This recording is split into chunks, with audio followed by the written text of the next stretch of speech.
Hi friends, ఈ ప్రపంచంలో ఈ రోజు వరకు కూడా రహస్యమైన నిధుల కోసం వెతికే వాళ్ళు ఉన్నారు. మీకు అర్థమయ్యే భాషలో చెప్పాలంటే కొంతమంది ఈ సంపదలని మనని వెంటాడతాయని చెప్తారు, కానీ ఇప్పటి వరకు కూడా వాటిని ఎవరు కనుగొనలేదు.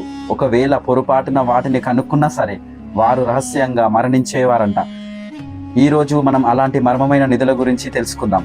ఎవరైనా అలాంటి నిధులని పొందాలనైతే ఆ వ్యక్తి అనేక తరాలు కూర్చొని తినవచ్చు, కానీ ఆ సంపదని రహస్యంగా మార్గంలో మూసివేయబడింది. అందుకే ఈ రోజుల్లో రహస్య సంపదలు అంటారు. ఈ నిధులని దాచించడానికి వాటి యజమానులు కొన్ని మంత్ర విద్యలను ఆశ్రయించారని, ఈ సంపదలు అంత సులువుగా దొరకకపోవడానికి కారణం అదే అని అనుకుంటారు. బీహార్లోని రాజ్గిరిలో ఉంటున్న ఈ సోన్బండార్ కేవ్స్ ఒక పెద్ద కొండరాయిని తొలిచి 2 గుహలుగా మలిచారు. ఈ సోన్బండార్ కేవ్స్ ని దీనిలో 2 ఛాంబర్స్ ఉంటాయి. వెస్టర్న్ ఛాంబర్ లో ఒక విగ్రహం ఉంటుంది, ఆ తర్వాత ఒక తలుపు కూడా ఉంటుంది. ఆ తలుపు వెనుక తెరిస్తే రాజా బింబిసార ఒక నిధి దొరుకుతుందని చాలా మంది యొక్క విశ్వాసం. అంతేకాకుండా ఆ వెస్టర్న్ గుహల్లో గోడలపైన సంస్కృతలో ఒక ఏదో రాసి ఉంది, అది కూడా నిధికి సంబంధించి అయి ఉంటుందని, దాన్ని డీకోడ్ చేయడానికి నిధికి సంబంధించిన రూట్ మ్యాప్ అవుతుందని ఎంతో మంది నమ్మకం. కానీ ఇప్పటి వరకు కూడా ఎవరు కూడా దాన్ని మామూలు భాషలోకి ట్రాన్స్లేట్ చేయలేకపోయారు. మరి దానిలో ఏముంది? Treasure of Mir Osman Ali, Hyderabad. నిజాం రాజుల్లో చివరి రాజు ఈ మీర్ ఉస్మాన్ అలీ దాదాపు 37 సంవత్సరాల పాటు ఇంగ్లాండ్ అంత పెద్ద ప్రాంతాన్ని ఇతను పాలించాడు.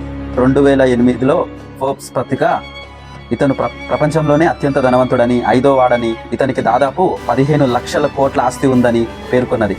1937లో ఇతనే ప్రపంచంలోనే అత్యున్నత ధనవంతుడని టైమ్స్ పత్రిక కూడా పేర్కొన్నది. అయితే 1911లో ఇతని రాజ్యాధికారం చేపట్టిన సమయానికి ఖజానా మొత్తం ఖాళీ. కానీ 37 ఏళ్ల పాటు రాజ్యాన్ని సుభిక్షంగా పాలించి తర్వాత రాజ్యాన్ని సంతోషంగా ఉండేలా చేసి ఆ తర్వాత ఇతను రాజ్యం నుంచి బయటికి వెళ్ళిపోయాడు. మరి ఆ నిధంతా ఏమైంది? అతను బతికి ఉన్న రోజుల్లో ఎక్కువ కాలం కింగ్ కోటి ప్యాలెస్ లో ఉన్నాడని, ప్రస్తుతం హైదరాబాద్లోనే ఉంది. అందుకని ఆ ప్యాలెస్ లో అండర్ గ్రౌండ్ లోని ఎక్కడో ఆ నిధి మొత్తం దాచి ఉంచాడని ఎంతో మంది నమ్ముతున్నారు.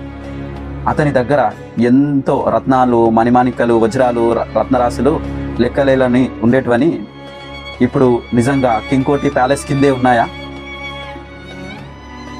History treasure of Alwal, Rajasthan. ఈ కోట అల్వాల్ నగర్ ఢిల్లీకి దాదాపుగా 150 కిలోమీటర్ దూరంలో రాజస్థాన్లో ఉంది. ఈ కోటకి చరిత్ర ప్రకారం ఒకసారి యుద్ధానికి వచ్చి రాజులు గెలిచారు. ఆ తర్వాత ఈ రాజ్యంలో నిధులన్నీ చేజిక్కించుకున్నాడు. రాజుని, అతని సైనికులని ఈ రాజ్యం నుండి వెలివేసిన తర్వాత ఆ నిధి మొత్తాన్ని ఆ కోట పరిసరాల్లోనే ఎక్కడో దాచి ఉంచాడు. ఒకవేళ అదే గనక నిజమైతే దాదాపు కొన్ని లక్షల కోట్ల రూపాయల నిధి విలువ చేసేది ఆ కోట పరిసరాల్లోనే ఉంటుంది. ఎందుకంటే జహంగీర్ అక్కడికి యుద్ధానికి రాకముందుకు అక్కడ రాజులు ఎంతో విలాసవంతంగా ఉండేవాడంట. అంతేకాకుండా అతను రోజు మందు దాకే గ్లాసు కూడా ఒకే ఒక పచ్చటి రత్నంతో చేయబడింది. అది దాదాపుగా 80,000 కోట్ల రూపాయల పై చిలుకుంటుందని ఒక అంచనా. మరి ఆ నిధి అంతా ఏమైంది? ఆ నిధిని నిజంగానే ఆ కోట కిందనే ఉందా? ట్రెజర్ ఆఫ్ రాజా మాన్సింగ్, జైపూర్. ఈ రాజా మాన్సింగ్ అనే వ్యక్తి అక్బర్కి ఒక సేనాధిపతి. అంతేకాకుండా ఒకప్పుడు జైపూర్కి రాజు కూడా. అంతేకాకుండా ఇతను అక్బర్ యొక్క రాయల్ కోర్టులో నవరత్నాలలో ఒకడు. అయితే 1580లో ఆస్థానం మీద దండెత్తి గెలిచిన తర్వాత అక్కడ సొంతం చేసుకున్న నిధుల గురించి ఇతను అక్బర్కి చెప్పలేదు. వాటిలో జైగర్ కోటలో ఎందరు దాచారని ఎందరో నమ్ముతున్నారు. ఇది నిజమే అని ఎందరో వాదిస్తుంటారు. ఎందుకంటే దీన్ని ఒకసారికి సాక్ష్యం కూడా ఉంది. ఇందిరాగాంధీ ప్రధానమంత్రిగా ఉన్నప్పుడు ఎమర్జెన్సీ విధించారు. ఢిల్లీ జైపూర్ రోడ్ను దాదాపు 6 నెలల పాటు ప్రజలకి దూరంగా ఉంచి 6 నెలలు అక్కడ ఉన్న నిధి మొత్తాన్ని ప్రైమ్ మినిస్టర్ యొక్క నివాసానికి తరలించాలని చాలా మంది ఆరోపిస్తుంటారు. ఒకవేళ ఇదే గనక నిజమైతే ఆ నిధి మొత్తం ఇందిరాగాంధీ కుటుంబీకుల దగ్గర ఉంటుంది, లేదా అందరూ అనుకుంటున్నట్టు ఆ కోటలోనే ఉండిపోయి ఉండొచ్చు. కానీ అసలు ఆ కోటని రాజా మాన్సింగ్ ఎక్కడ దాచి ఉంచాడు? అనంత పద్మనాభ స్వామి టెంపుల్, కేరళ. 2011లో ఈ గుడి యొక్క అండర్ గ్రౌండ్ తలుపులను సుప్రీం కోర్టు ఆర్డర్స్ ప్రకారం తెరవడం జరిగింది. అలా తెరిచిన ఆ అఫీషియల్స్ అక్కడ కనపడిన వాటిని చూసి ఆశ్చర్యపోయారు.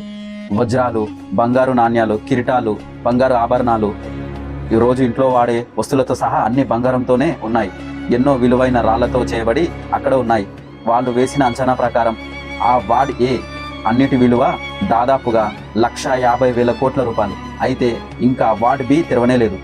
కాకపోతే సుప్రీంకోర్టు ఏమని తీర్పిచ్చిందంటే వార్డ్ ఏలో దొరికిన వాటిని పూర్తిగా విలువ కట్టి వాటికి డాక్యుమెంటేషన్ చేసిన తర్వాత వాటిని వార్డ్ బి ఓపెన్ చేయాలని ఆదేశించింది. కానీ అక్కడ ఉండే గుడి పెద్దలు, ఆ ఊరు వాళ్ళు ఆ వార్డ్ బికి 2 పెద్ద నాగసర్పాలు కాపలా ఉన్నాయని, ఒకవేళ ఆ తలుపులు తెరిస్తే ప్రకృతి వైపరీత్యాలు వచ్చి మనమందరం నాశనం అయిపోతామని వాళ్ళు చెప్తున్నారు. కానీ మరికొందరి నమ్మకం ఏంటంటే వార్డ్ బిలో వార్డ్ ఏ కన్నా ఎక్కువ అత్యున్నత సంపద ఉంటుందని నమ్ముతున్నారు. కానీ వార్డ్ బి తెరుస్తారా? వార్డ్ బి తెరిస్తే ఏమవుతుంది? అసలు అందులో ఎంత నిధి ఉంది? ఇదంతా నిజంగా కాపలా ఉన్నాయా? ఇవన్నీ ఆ తెలుపు తెరిస్తే గానీ తెలియదు. సో చూసారు కదా, ఇవి ఇండియాలోని మొత్తం 5 నిధులకు సంబంధించిన విషయాలు. ఒకవేళ మీకు ఈ వీడియో నచ్చినట్లయితే లైక్ చేయండి, సబ్స్క్రైబ్ చేయండి. Thank you.